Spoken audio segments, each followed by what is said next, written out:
A big welcome to everyone and thank you again for tuning in. Now, for those of you who are new to this channel, our company's name is Bluewater Immigration and we are ICCRC certified Canadian immigration advisors. Now, at Bluewater, our main area of focus is on business and investor immigration programs like the International Mobility Program, especially the Intra Company Transfers, startup visas, provincial entrepreneurship programs, and business visas.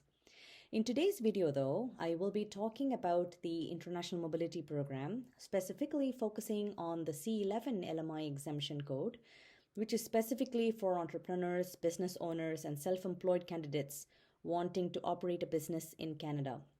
Now, it may seem like this program is very similar to the C12, which is the Intra Company Transfer program, but stay with me, there are a few significant differences between the two programs, which I will point out in today's video. Like I always say, please do watch till the end so you don't miss out on any information I'm sharing today. And also, do consider subscribing to our channel. We do upload new content on Canadian immigration on a weekly basis. So let's jump right in.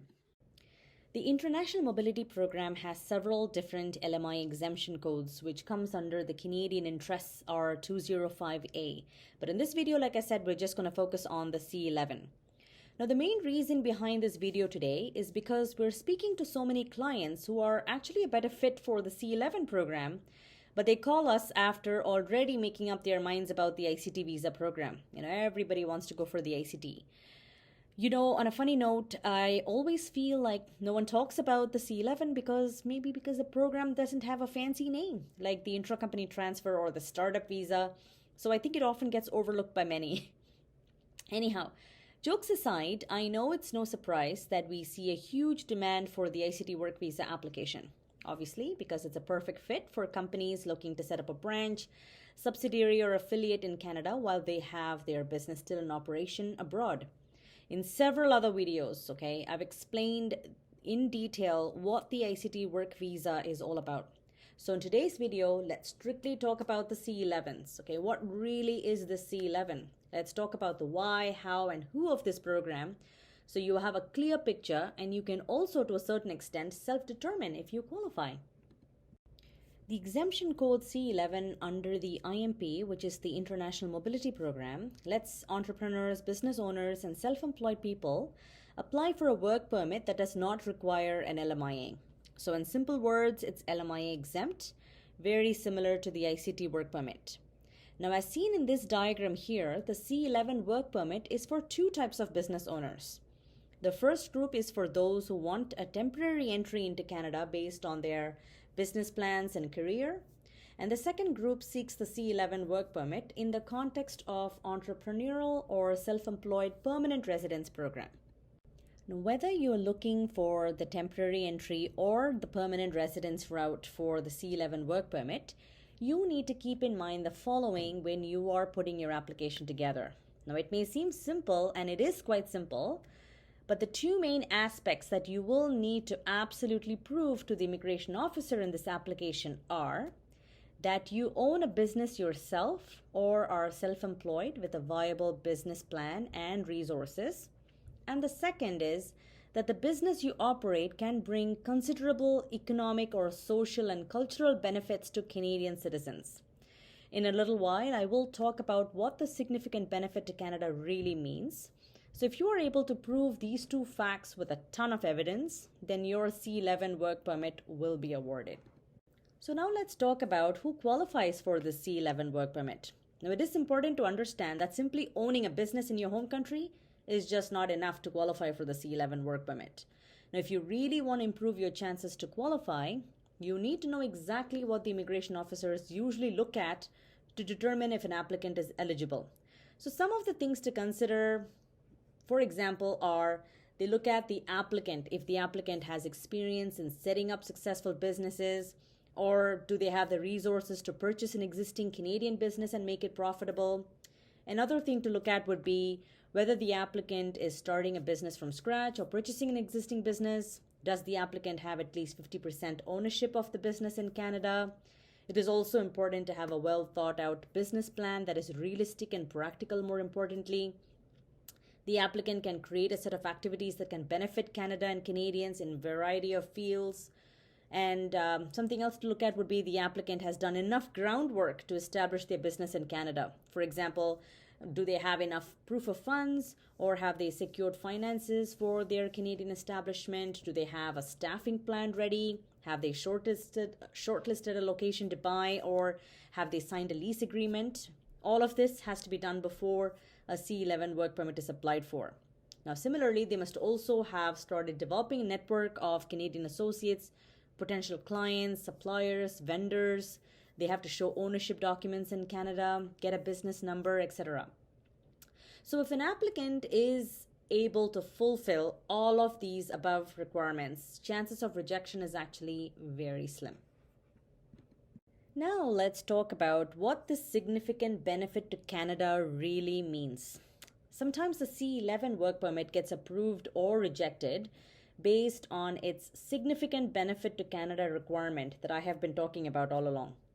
Now, as I said earlier, the immigration officer looks at the applicant's proposed business or a business plan to fully understand its significant benefit to Canada.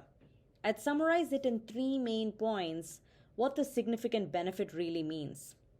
The first is economic impact, which means the work the applicant plans to do will create an economic impact for Canadians and permanent residents. Now, the economic impact can mean different things. For instance, it can be the creation of new jobs, growth of Canadian exports, or development work in any particular region in the country. Now, this could be real estate or any other form of development. The second is industry advancement. Usually, the immigration officer considers a business bringing industry advancement if it involves technological development, product or service innovation or differentiation, or improves the skills of the Canadian workforce. And the last point is quite obvious, I'd say, that the applicant's business is generally favorable for Canadians with no harmful consequences, and it doesn't really take away from the operations of existing Canadian businesses. So hope that nicely summarizes for you what I mean by significant benefit to Canada. Now let's discuss how to get your permanent residency through the C11 work permit. Now this is something that many people are interested in, so I'm going to talk about it. First off, it is important to understand that the C11 work permit doesn't get the applicant permanent residency by default. There is a 2-step immigration process for C11 work permit holders. The first step, obviously, is to get a C11 work permit. The second step is to apply for permanent residency by fulfilling these criteria. The first is to successfully manage your business in Canada for 12 continuous months at a minimum with a valid work permit. The second is to fulfill minimum requirements for the federal skilled worker program, like the FSW program, like language and education requirements. And the third is to get a letter of support from the province where your business is set up. This letter of support should count towards evidence that your admission to Canada to operate a business may create significant benefit to Canada. And the last is get your ITA after being nominated by the province. So now let's examine the differences between the C11 and the Intra Company Transfer or the C12 program, as I had promised at the beginning of this video. As you can see in this table here, unlike the Intra Company Transfer program, for the C11, you really don't need the business to be formally incorporated in the home country. You don't need to set up a qualifying relationship between the foreign and the Canadian entities. And you could simply be the business owner, an entrepreneur, or a self-employed person running a business. The one major difference is that when you are setting up the Canadian entity or are purchasing an existing business in Canada, you need to have at least 50% ownership for the business with the C11 program. And then there are differences in how one obtains their PR status through both the programs and the initial duration of the work permit as well. Now, one thing I want to mention here is that most people either choose the ICT program or the Startup Visa program. Now, I will be making an elaborate video explaining the Startup Visa program, so definitely watch out for that. Now, many people do their research and due diligence and think that they know which program is best for them. Just remember that the Startup Visa or the ICT may not be the most appropriate fit for your business. So it's always a good idea to book a call and discuss your business with us and let us choose the program that has the highest level of success for you and your business.